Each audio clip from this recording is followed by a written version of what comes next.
Magandang umaga, Pilipinas. Narito ang magiging lagay at taya ng panahon ngayong Tuesday, June 23, 2026. Sa kasalukuyan, ang minomonitor nating bagyo na nasa loob ng ating Philippine Area of Responsibility, kagabi nga ng alas 8 ay nag-intensify ito sa kategoryang Super Typhoon. At kaninang alas 4 ng madaling araw, ito ay namataan sa layong 410 km, Ilangan ng Apari, Cagayan. Ito ay may taglay na lakas na 180 km per hour sa gitna at may pagbugsong 230 km per hour. Ito ay inaasahan na kikilos pa west-northwestward sa bilis na 10 km per hour. Samantala, mayroon tayong minomonitor din na bagyo sa labas ng ating Philippine Area of Responsibility, ang Tropical Depression. Kaninang alas 2 na madaling araw, ito ay namataan sa layong 2,680 km, Ilangan ng Southeastern Luzon. Ito ay may taglay na lakas na hangin na 55 km per hour sa gitna at may pagbugsong 70 km per hour.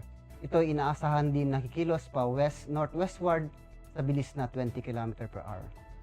Samantala, southwest monsoon naman or hanging habagat pa rin ang nakakaapekto dito sa may southern Luzon, Visayas, ganun na rin sa Mindanao. Para sa track at intensity forecast ng Bagyong Francisco, ang Bagyong Francisco ay manatiling malayo sa kalupaan ng Pilipinas. Inaasahang unti-unting babagal ang bilis ni Francisco habang kumikilos. Generally, hilagang kanluran hanggang bukas ng umaga, June 24, bago ito mag-iba ng direksyon sa Ryukyu Island sa timog ng Japan. Ayon sa forecast track, lalabas si Francisco ng Philippine Area of Responsibility sa Biyernes ng umaga, June 26. Inaasahan din or maaari pang lumakas o mapanatili ng Bagyong Francisco ang lakas ito hanggang mamayang hapon. Pagkatapos nito, inaasahan na unti-unti itong hihina dahil sa unfavorable weather condition. Ang tropical cyclone warning signal, nakataas ito sa Batanes at Babuyan Group of Island. Para sa general area forecast, dulot ng Bagyong Francisco, inaasahan natin ang Batanes, Babuyan Island, ang rains with gusty winds. Samantala, ang Aurora, Isabela, at mainland Cagayan, ganoon na rin ang Calabarzon, Mimaropa, Bicol Region, at Visayas, inaasahan natin ang maulap na kalangitan na may kalat-kalat na pag-ulan, pagkulog, at pagkidlat, dulot yan ng Bagyong Francisco at ng southwest monsoon. Samantala, ang Metro Manila at nalawing bahagi ng Luzon, inaasahan pa rin natin ang bahagyang maulap hanggang sa maulap na kalangitan na may mga posibilidad na pulo-pulong pag-ulan, pagkulog at pagkidlat. Para sa dakong Mindanao naman, inaasahan pa rin natin ang maulap na kalangitan na may kalat-kalat na pag-ulan, pagkulog at pagkidlat, dulot naman yan ng habagat. Ang impact nito sa flight operation dito sa Batanes at Babuyan Group of Island, meron tayong inaasahan na violent system, greater than 185 km winds with intense convective activity. Ang impact nito sa rotary, flight operations prohibited due to extreme hazard. Pagdating sa peak swing, severe turbulence, violent wind shear, flight operation suspended.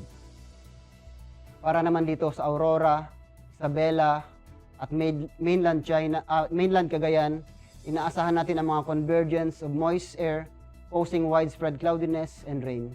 Ang impact nito sa rotary, inaasahan natin, it will reduce visibility, light to moderate turbulence, may restrict low-level operations. Pagdating naman sa peak swing, expect IFR condition during approach and descent, turbulence and rain may cause delays.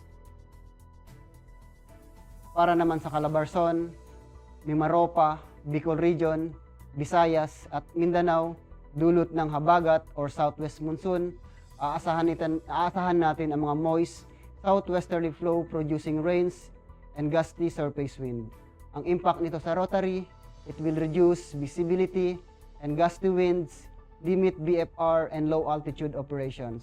Inaasahan din natin ang mga wet helipads, increase operational hazard.